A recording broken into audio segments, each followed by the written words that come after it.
una visita provechosa. Al leer Hechos, ¿cuántos hemos leído Hechos de los apóstoles? Creo que todos lo hemos leído, Hechos de los apóstoles. En Hechos 17:10, cuando lo leemos, vamos a recordar cómo Pablo y Silas, el llamado o también Silvano, dice que debieron salir huyendo de Tesalónica. ¿Cuántos sabemos que Pablo tuvo que salir huyendo de Tesalónica? ¿Sí? Salió. ¿Qué sucedía? ¿Por qué Pablo salió huyendo de Tesalónica? Parece que su estadía en Tesalónica se le complicó. Y se le complicó cuando los religiosos judíos que estaban ahí en la sinagoga entraron en celos o envidia al ver a los de su nación, judíos, no muchos, dice, convertirse a la fe cristiana. Dice que no solamente eran judíos los que se estaban convirtiendo, sino también algunas mujeres, dice, prominentes o distinguidas, y muchos griegos, muchos que no eran judíos. Y cuando los judíos religiosos radicales se dieron cuenta que se estaban convirtiendo a la fe cristiana, entonces dice que se molestaron. Y mire hasta dónde puede llegar los celos, porque dice que entraron en celos. Que esos judíos radicales con su fe, dice que contrataron, óigase bien, no solamente los partidos políticos lo hacen, contrataron a maleantes o gente perversa para armar un alboroto. Lo armaron y acusar a Pablo y Silas de conspiración para contra el rey o contra el César. Imagínense todo lo que hicieron. Dice que como estaban molestos, fueron a buscar a Pablo y a Silas a la casa de Jasón. ¿Quién era Jasón? Jasón era el anfitrión. Ellos habían llegado a Tesalónica y Jasón les había abierto la puerta de su casa. Allí fueron a buscar a Pablo y Silas. Y como no los hallaron, dice que apresaron a Jasón, quien para salir tuvo que pagar una fianza. Como el ambiente era muy delicado y la vida de Pablo y Silas peligraba, pero peligraba, tuvieron que sacarlos de noche de la ciudad, y dice que estos fueron a Berea. Mire todo ese sacrificio en torno a los apóstoles del Señor, en torno a Pablo, de cómo le tocó llevar el evangelio. Dice que cuando Timoteo, por orden de Pablo, visita a los nuevos creyentes de Tesalónica, buscando conocer el estado espiritual de los hermanos, ya lo vimos, Timoteo regresa con un informe muy alentador. Pablo le dice: mira, están muy bien, están animados. Le comienza a comentar todo lo que los tesalonicenses han hecho por causa del evangelio. Cuando Pablo escucha tal reporte de Timoteo, ahí es cuando se anima y les escribe a los hermanos de Tesalónica la primera carta para animarles y exhortarles a que continúen en la fe cristiana. Y de ahí sale pues la primera carta del apóstol Pablo a los tesalonicenses. Ahora, cuando entramos a la lectura del capítulo 2 de Primera Tesalonicenses, si ustedes gustan lo abrimos. Primera Tesalonicenses capítulo 2, versículo 1, vamos a leer lo siguiente. Dice: hermanos, estoy leyendo Nueva Versión Internacional, luego voy a leer también este versículo en la Reina Valera. Hermanos, bien saben que nuestra visita a ustedes no fue un fracaso. La Reina Valera dice: porque vosotros mismos sabéis, hermanos, que nuestra visita a vosotros no resultó vana. ¿Por qué Pablo expresa eso? Resulta que por la salida rápida e inesperada de Pablo y Silas de Tesalónica, Timoteo observó en su visita a los tesalonicenses que algunos estaban aprovechando de tal situación, haciendo creer a los hermanos de Tesalónica que Pablo los había dejado, que Pablo los había abandonado. Y se había ido hasta a escondidas, porque ellos, los tesalonicenses, no eran de ningún interés para Pablo. O más bien, no había tal aprecio de Pablo como ellos pensaban. Como que alguien afirmara: tanto que hablan de Pablo y Silvano, si ambos huyeron y los abandonaron, porque están hablando de ellos. Y dice que eso se había hecho notorio. Habían comenzado a hablar mal. Miren, no solamente a nosotros, ¿verdad?, en el medio se oye hablar mal, sino también de Pablo comenzaron a hablar mal, hermano. Entonces Pablo trata de explicarles a los tesalonicenses en la primera carta que aún con el poco tiempo que estuvo con ellos y las situaciones tan difíciles que tuvieron que enfrentar, la visita que Pablo les hiciera había sido muy provechosa. Aún con todos los líos, aún con todos los problemas, había sido una visita provechosa. De acá el nombre de la prédica: una visita provechosa. ¿Cuántos hemos recibido visitas en nuestras casas? Todos hemos recibido unas visitas, pero qué bueno que aquellas visitas sean agradables y sean productivas. Yo recuerdo siempre a Amado Abraham. Amado Abraham era un deportista traído de Argentina, que estaba jugando en el FAS. Y en ese entonces estaba congregado en la iglesia donde nosotros estábamos. Pero era un siervo de Dios, buen futbolista, un siervo de Dios, un corazón muy, muy lindo, el de Amado Abraham. Y yo recuerdo cuando Amado Abraham se tomó el tiempo para estar en mi casa. Estuvo allí, agarró su Biblia, abrió su Biblia y mire, y dejó unos versículos de la palabra de Dios. Son visitas productivas. Son visitas que nos dejan un mensaje, y sobre todo un mensaje del Señor usado o traído de la palabra del Señor. Mire, en diciembre nosotros tuvimos al pastor Alex López visitándonos, y déjeme decirle que Alex tiene un corazón grandotote, y él cuando está con uno trata de instruirlo, decirle: mira, hace esto, hace lo otro, no hagan aquí, corten allá, tomen decisiones. Entonces el día lunes yo le envié un mensaje de WhatsApp y le puse: Pastor Alex, altamente agradecido por su visita a la iglesia. Fuimos edificados, orientados y fortalecidos en el Señor. Que el Señor le recompense. Y él respondió: a la orden, pastor, para lo que podamos servirle.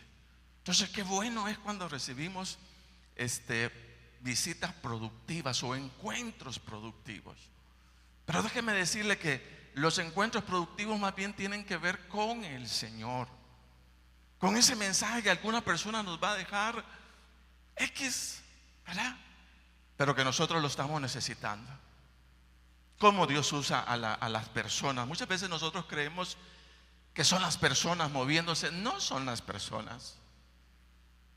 No son las personas, sino es el Señor. Yo recuerdo cuando fui a mi retiro allá a Santiago a Atitlán es, ¿verdad? Sí, Santiago Atitlán. Yo llegaba cansado, yo había llegado cansado a ese lugar. Me habían venido a traer desde la mañana, me llevaron a Guate. De Guate nos fuimos para Santiago Atitlán y como a las 6 de la tarde que estaba iniciando la reunión, estaba cansado de todo el viaje desde acá y estaba molesto. Yo le decía: Señor, ¿por qué me trajiste a mí acá? A mi retiro, si nosotros hacemos retiro allá. Y me trajiste hasta Santiago Atitlán para mi retiro. No puede ser. Y mire, yo recuerdo hasta el nombre, Byron.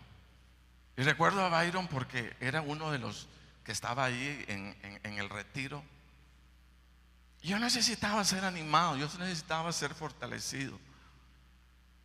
Y comenzó la alabanza, pero así en términos, la primera alabanza. Y Byron puso su mano sobre mi hombro. Y cuando Byron puso mi mano sobre su hombro, comenzó el Espíritu Santo a ministrar mi vida. Yo dije: no es Byron. Porque me decía: no es Byron, es el Señor. Es el Señor. Entonces digo esto porque a lo mejor ese encuentro con personas, nosotros lo vemos en el área física, pero muchas veces no tiene, solo es así, ¿verdad? De vista, de oídos, pero espiritualmente es el Señor, fíjese bien, visitándonos. Amén. Visitándonos. Yo recuerdo a la abuelita de Sonia un día, la hermana Tonita, ya ancianita, y dijimos que estábamos ahí cerca, vamos a verla, vamos a estar un ratito con ella. Y cuando llegamos comenzamos a orar. Mire, lo productivo de una visita no son los chistes que usted se va a tirar, hermano.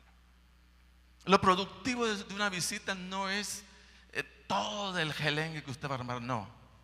Lo productivo de una visita es su oración y la palabra que usted va a dejar en ese lugar. Son dos cosas importantes. ¿Por qué? Porque nos movemos en un ámbito espiritual y nosotros somos siervos de Dios, y somos siervos de Dios precisamente por eso. Porque no entramos en el ambiente de la gente, nosotros vamos a transformar el ambiente y decir: bueno, señores, aquí hay que orar, hombre. ¿Quién va a orar acá? Y yo recuerdo que fuimos con Sonia y eran como las 6 de la tarde. Y cuando comenzamos a orar, mire cómo es. Yo comencé a orar por hermana Tonita. Y yo dije, ella dijo esto: todo el día he estado orándole al Señor para que me visite. Y nos volvió a ver y dice: el Señor me visitó. Ve el punto de relación. ¿Cómo no es? Yo recuerdo que cuando estaba en la universidad pasaba todos los días a mi pupilaje, todos los días de semana, todos los días. Y cuando llegaba exactamente a una esquina, porque ahí habíamos hecho células también, ya desde muy tiempo atrás. Yo recuerdo que cuando pasaba por esa esquina había una hermana y siempre el Espíritu Santo me la recordaba. Siempre me la recordaba. Y yo pasé de largo muchos días. Pero un día dije yo: no puede ser que todos los días me esté poniendo a la misma persona, hasta que me dejé ir. Y la hermana cuando llegó dice: ay, orando que alguien viniera. Mire cómo es ese punto de enlace, que muchas veces nosotros creemos que son nuestros pensamientos, que somos nosotros con nuestros deseos tratando de hacer las cosas. Pero recuérdese, hermano, que de plano, si usted ha orado, usted ha estado en contacto con la palabra de Dios, si tiene una vida de arrepentimiento, yo le puedo decir: usted está listo para ser usado por el Señor. Y la visita y el contacto que usted haga puede ser significativo si es que realmente usted capta que a través de usted Cristo vive. Amén. Pablo dijo: es Cristo en vosotros la esperanza de gloria. y nosotros andamos llevando esa gloria. Fíjese bien, porque podemos orar, podemos clamar, podemos dejar ese mensaje de la palabra del Señor. Óigase bien, lo podemos hacer. O sea, eso no es un misterio.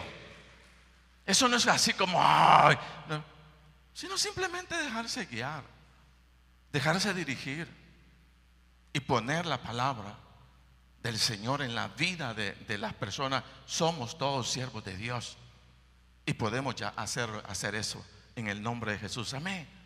Entonces mire, Timoteo, o más bien fue una visita provechosa, muy provechosa la que hizo Pablo y Silas. Aún con todos los malos comentarios, pero Pablo dice: les voy a demostrar que fue provechosa.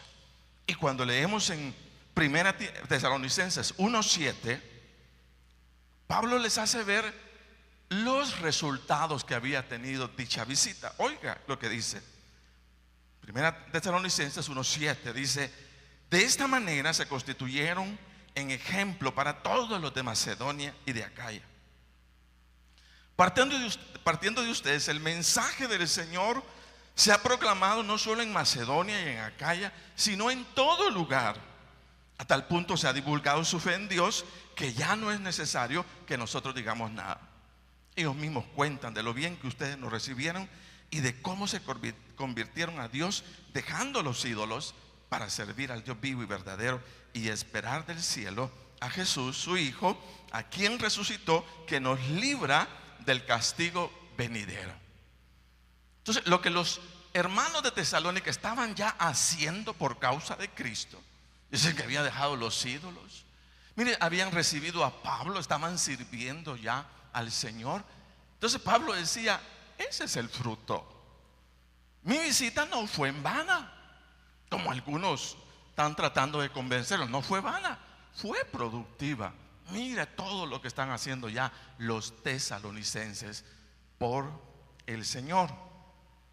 Entonces, a pesar de la huida inesperada, la semilla del evangelio había sido sembrada, y el ánimo de los hermanos en la fe de Tesalónica dice que era buena. Estaban con ganas de hacer la obra de Dios. Su testimonio al mundo era ya muy evidente, sobre todo porque su determinación de dejar los ídolos y convertirse al Dios único y verdadero ya era notorio para todos.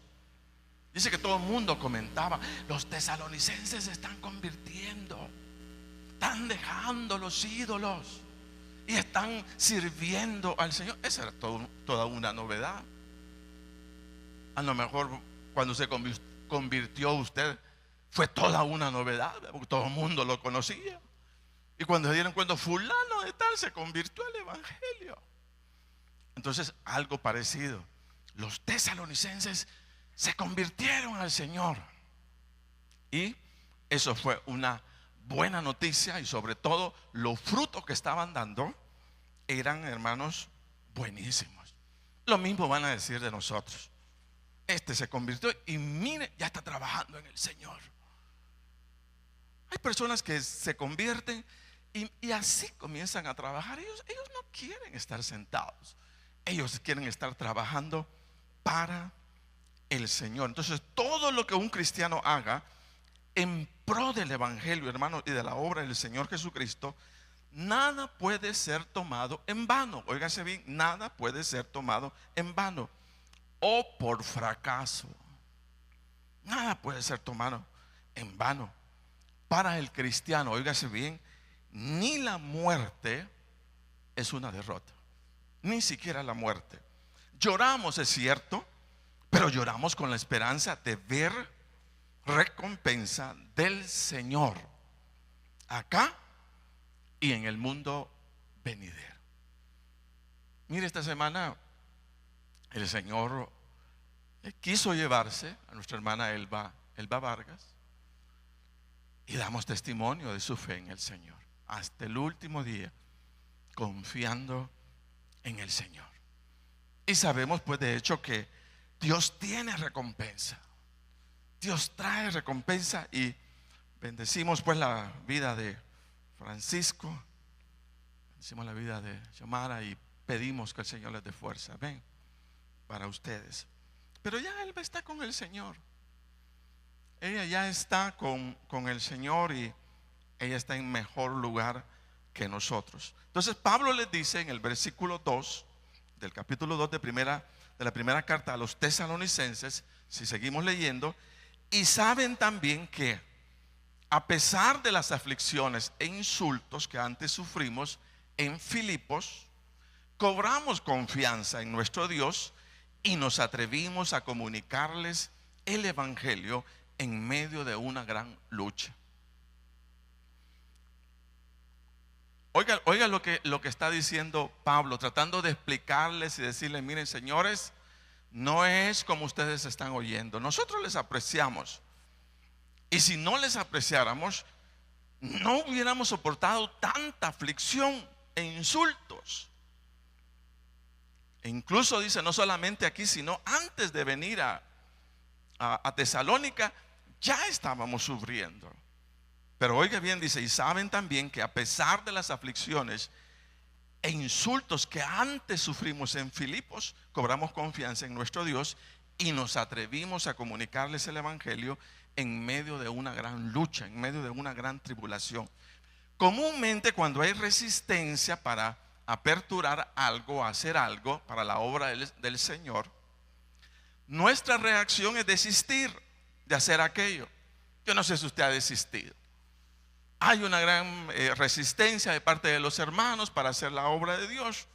Entonces usted inmediatamente, ¿verdad? Como usted dice, yo soy delicadito, entonces yo no me voy a meter en líos, yo no me voy a meter en problemas. Entonces mejor dejo las cosas así. Y ya no sigue en la tarea. Oiga bien, Pablo, al ver la resistencia que había, dice que cobró más ánimo. No para desistir, sino para seguir.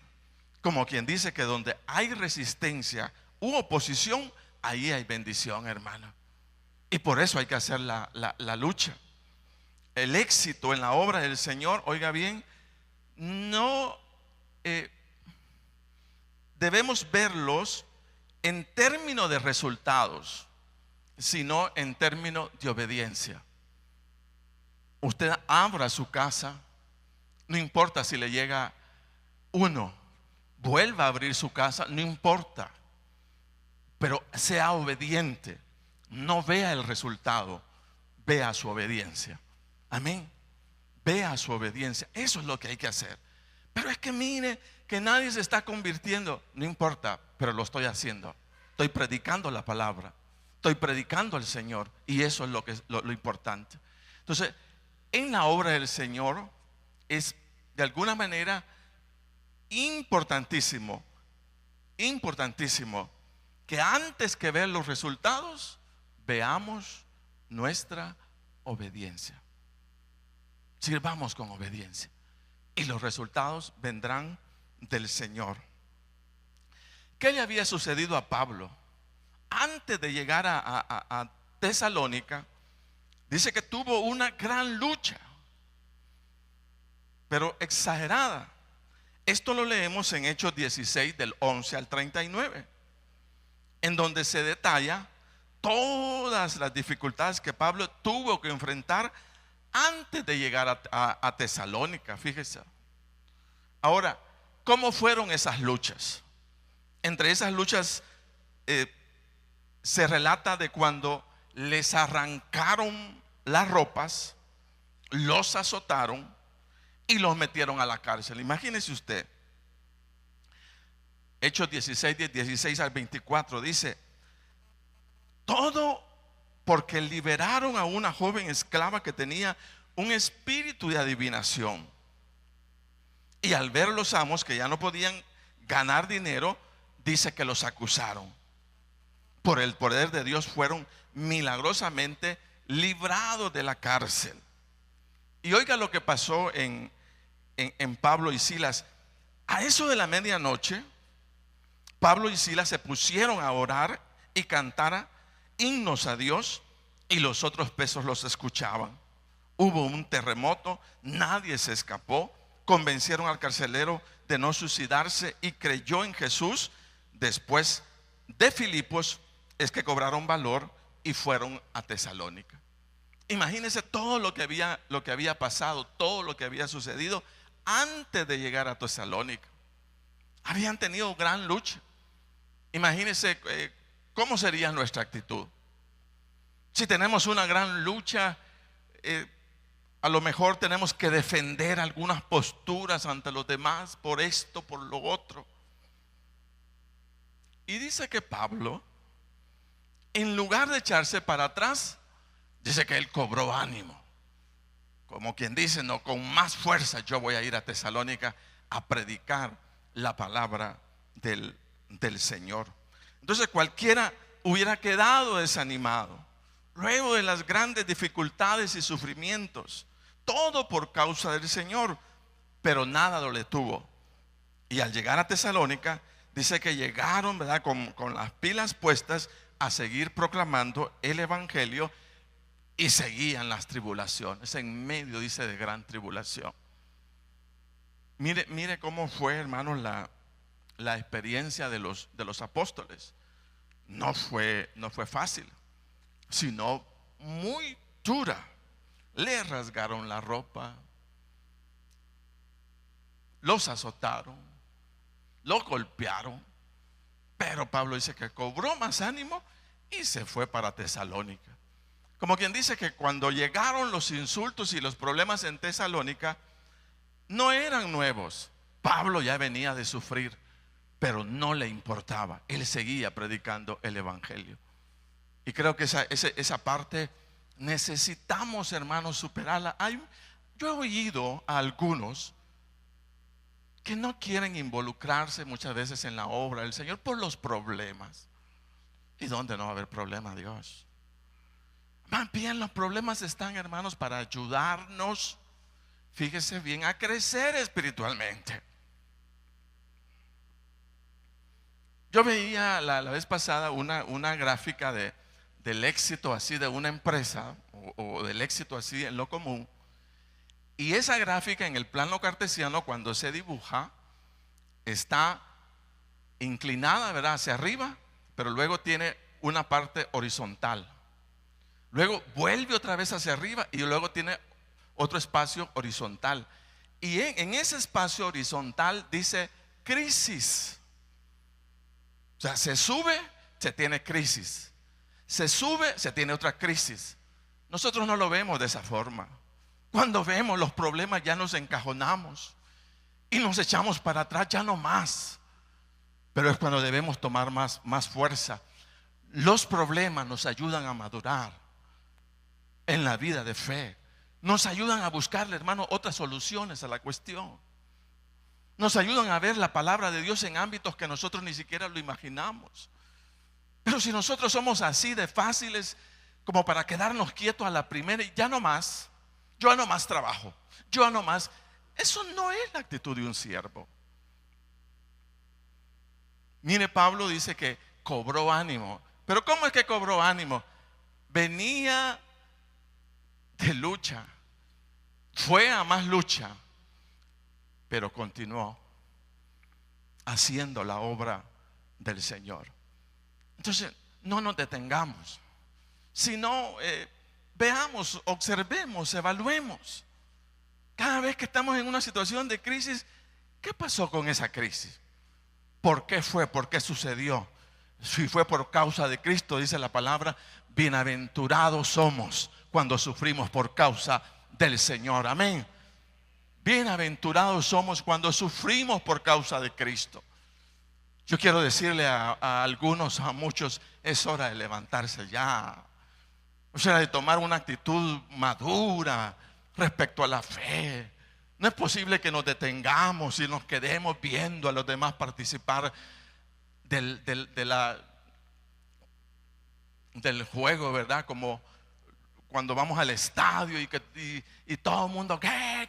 No sé qué, y le hubiera dado por aquí, pues sí, porque no está allá abajo, ¿verdad? jugando, pero el que está abajo dice: yo estoy haciendo todo lo posible. Muchos estamos acá en la iglesia de espectadores. Bueno, yo me quedo de espectador. El espectador no hace nada en la iglesia, hermano. Su vida es importante con sus dones espirituales echados a andar. Mire, yo veo muchos, he descubierto la vida de muchos con un potencial exagerado, pero delicaditos, bien delicaditos, con una simple y ya está. Dios me libre. Y mire, Pablo siguió, hermano. Dice que ya venía de ser rasgado, lo hicieron pedazos en Filipo. Y él no dijo: aquí se terminó la obra de Dios, sino dice que cobró ánimo y se fue a Tesalónica a seguir luchando por la obra de Dios. Amén. O sea, ¿qué más en el caso? ¿Qué sería más? Mis emociones o la obra de Cristo. Pero imagínense que mis emociones llegan a ser determinantes para decir: no me meto con el evangelio. O sea que es más grande su emoción que el evangelio. Nunca eso puede ser. La obra de Dios siempre va a ser más grande que nosotros mismos. Amén. Entonces cualquier cosa que tengamos en el corazón hay que sacarla, hay que solucionarla, y hay que servir en la obra de Dios. Amén. Así era Pablo. Así fue Pablo. Así fue Silas. Determinante. Vamos a hacer la obra del Señor. Entonces no era la primera vez que Pablo sufría. No, hombre, fue costumbre. Nada nos puede separar, hermanos, del amor de Cristo. Nada en lo absoluto. Por más dificultad así grave o grande que usted tenga, nunca exprese, nunca más, de la obra del Señor.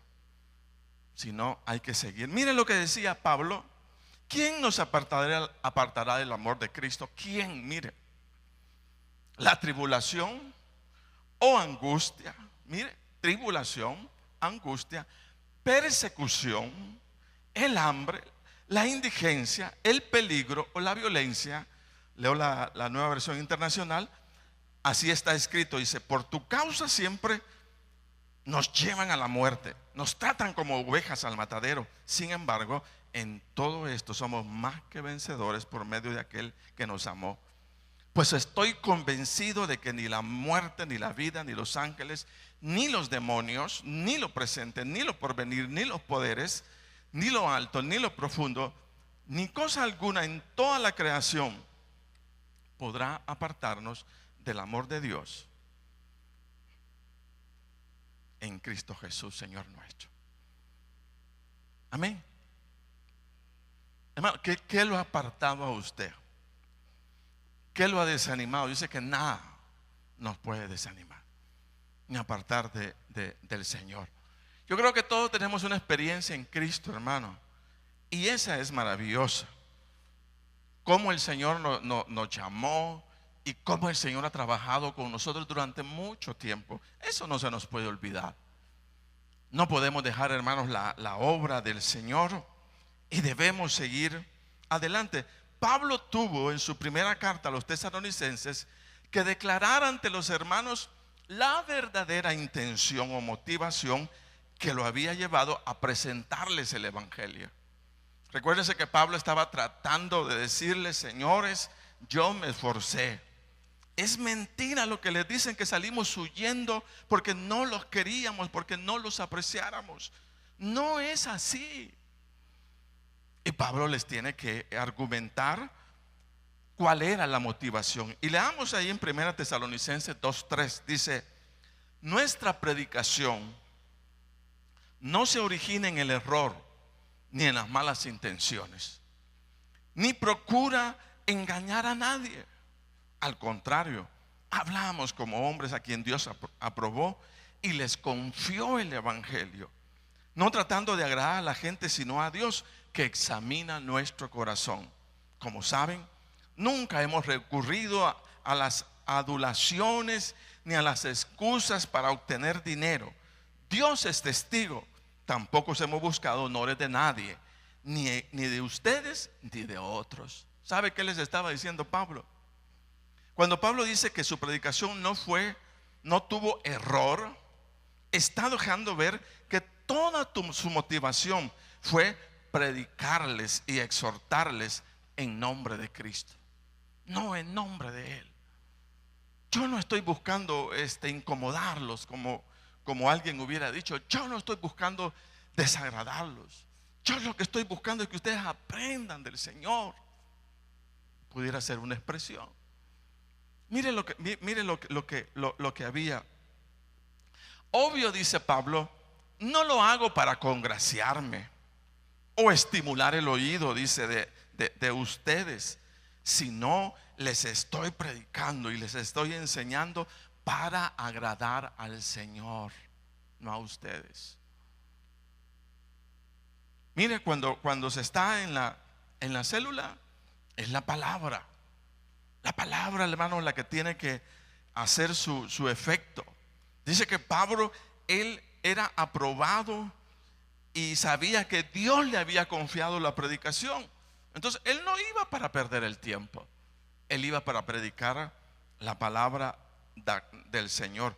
Actitud, dice, muy diferente a la de muchos predicadores y líderes. Y es la de buscar recibir la aprobación de las personas antes que la del Señor.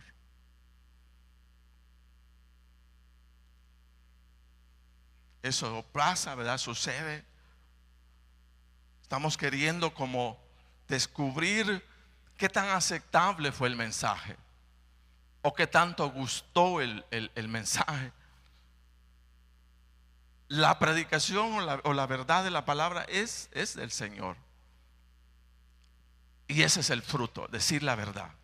No esconder la verdad, sino decir exactamente lo que la palabra del Señor dice. Entonces Pablo dice en el 2:5, como saben, nunca hemos recurrido a las adulaciones, halagar o exaltar, ni a las excusas para obtener dinero.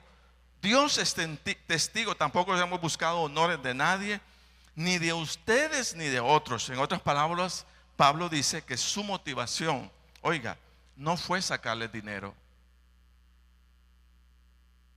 Yo no fui a ustedes para sacarles dinero, para aprovecharme de ustedes, ni que ustedes me exalten, ni sacar de ustedes la aprobación.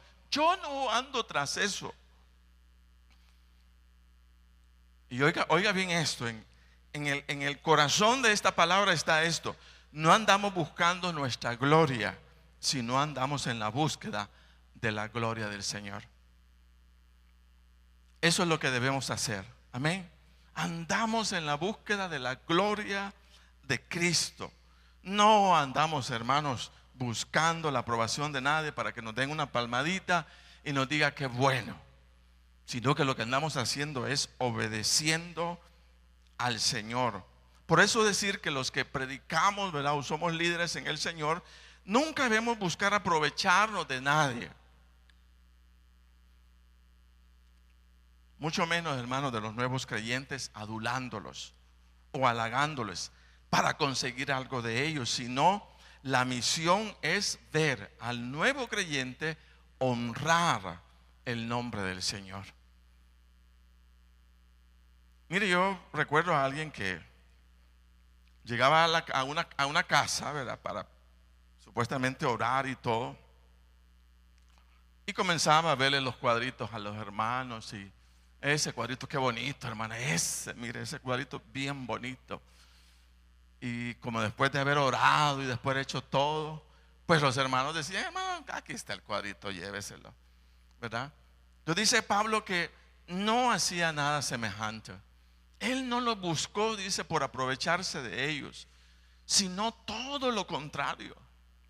Todo lo contrario. Pablo expresa a los tesalonicenses que la manera en la cual él, como siervo de Dios, los trató, oiga, los trató, fue como el de una madre. Oiga esto. Vamos a Tesalonicenses 2:7. Oiga lo que dice: aunque como apóstoles de Cristo hubiéramos podido ser exigentes con ustedes, los tratamos con delicadeza, como una madre que amamanta y cuida a sus hijos. Así nosotros, por el cariño que les tenemos, nos deleitamos en compartir con ustedes no solo el Evangelio de Dios, sino también nuestra vida. Tanto llegamos, dice, a quererlos. Recordarán, hermanos, nuestros esfuerzos y fatigas para proclamarles el Evangelio de Dios y cómo trabajamos de noche y de día para no serles una carga.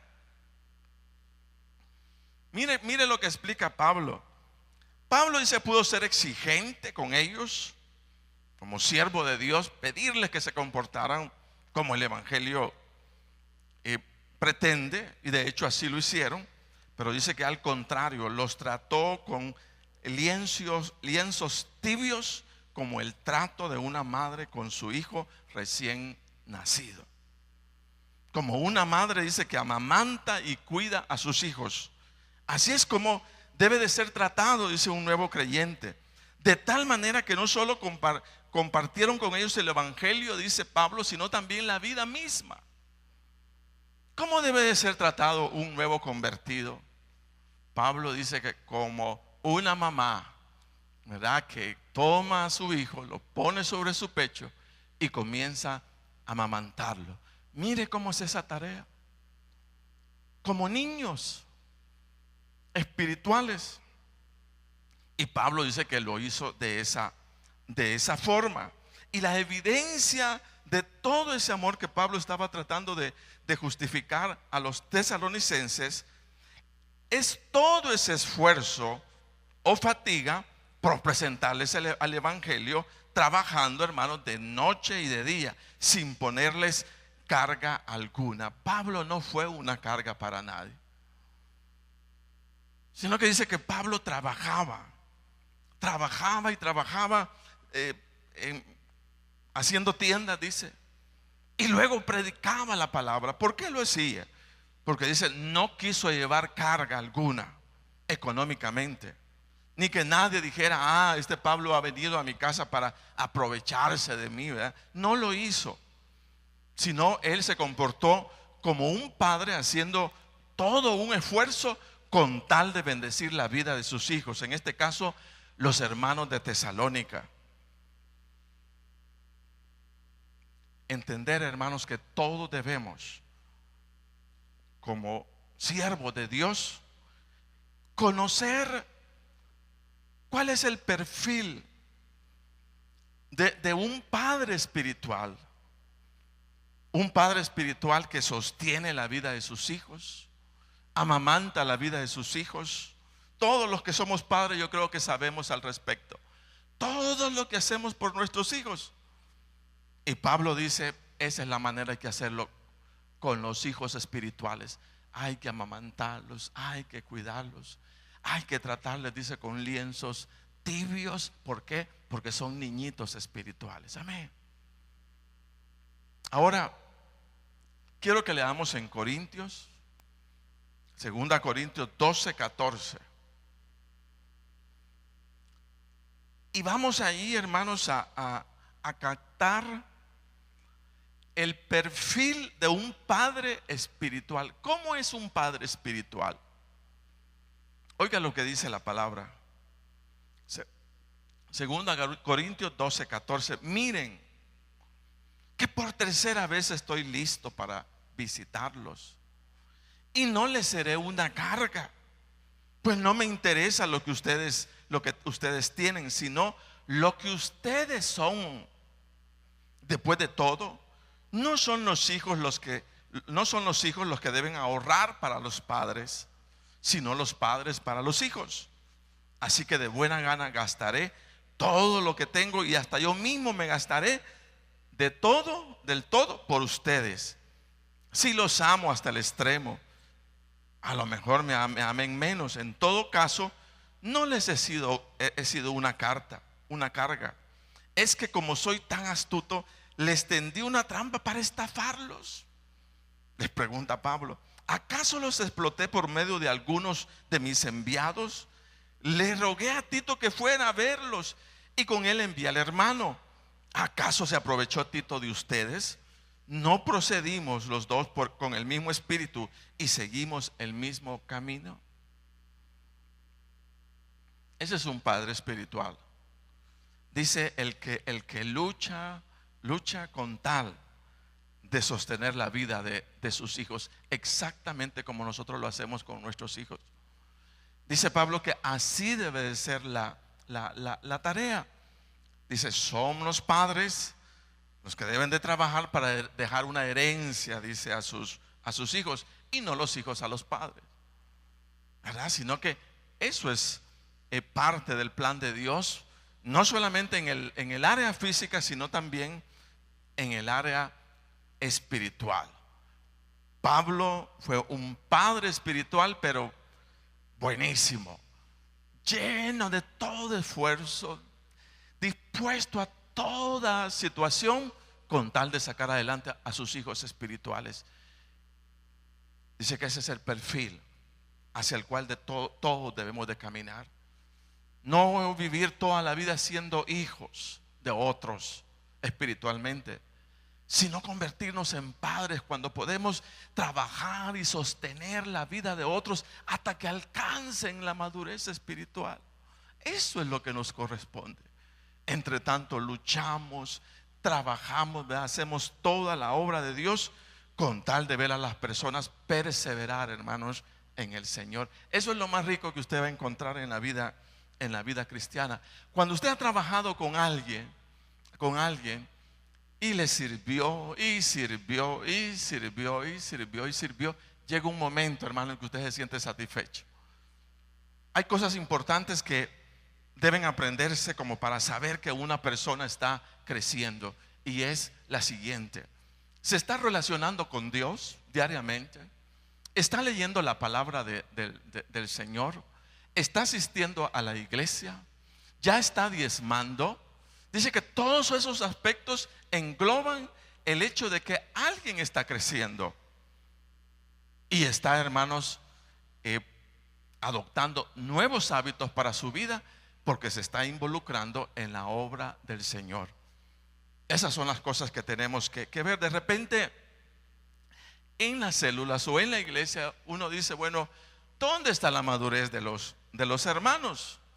Y yo creo que el punto de madurez hay que verlo de esa forma.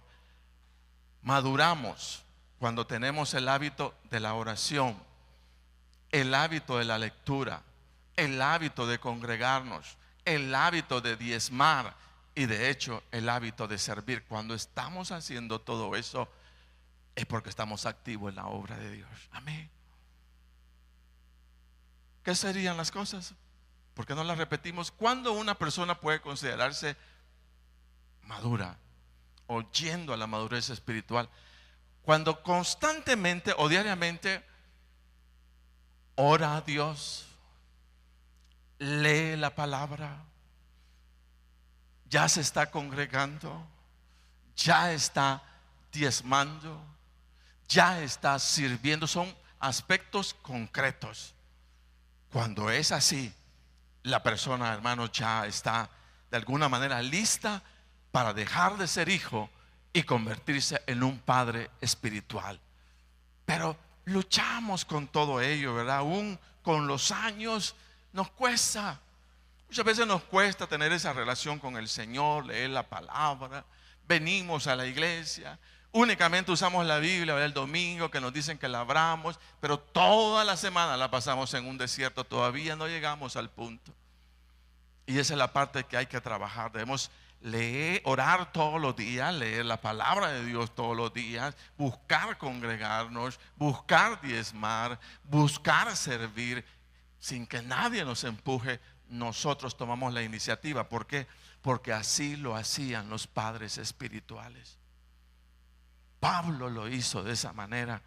Nosotros debemos hacerlo de igual forma, y empujamos a los demás, ¿verdad?, a que lo hagan con el objeto de que ellos dejen de ser hijos y se conviertan en padres en el Señor. Amén. Entonces, cuando llegó Pablo, o más bien cuando llegó Timoteo con esa informe muy alentador, Pablo les escribe a los tesalonicenses, y en esta oportunidad pues les corrige y les dice: no es como les andan diciendo. No es como les andan diciendo. Nosotros salimos porque teníamos presión. No fue que los abandonáramos. No fue que nos olvidáramos de ustedes. No lo hice de esa forma. Y aquí el argumento, ¿verdad? Por eso decimos que cuando Pablo llegó a Tesalónica, comenzó a predicar la palabra, comenzó a hacer la obra de Dios. Esa visita fue provechosa. Como es provechosa, hermano, cuando usted llega a su célula, imparte la palabra de Dios, ora por los hermanos, busca solución a las situaciones. Hermano, ese tiempo es provechoso, productivo. Hay que seguirlo haciendo porque es la obra del Señor. Póngase de pie.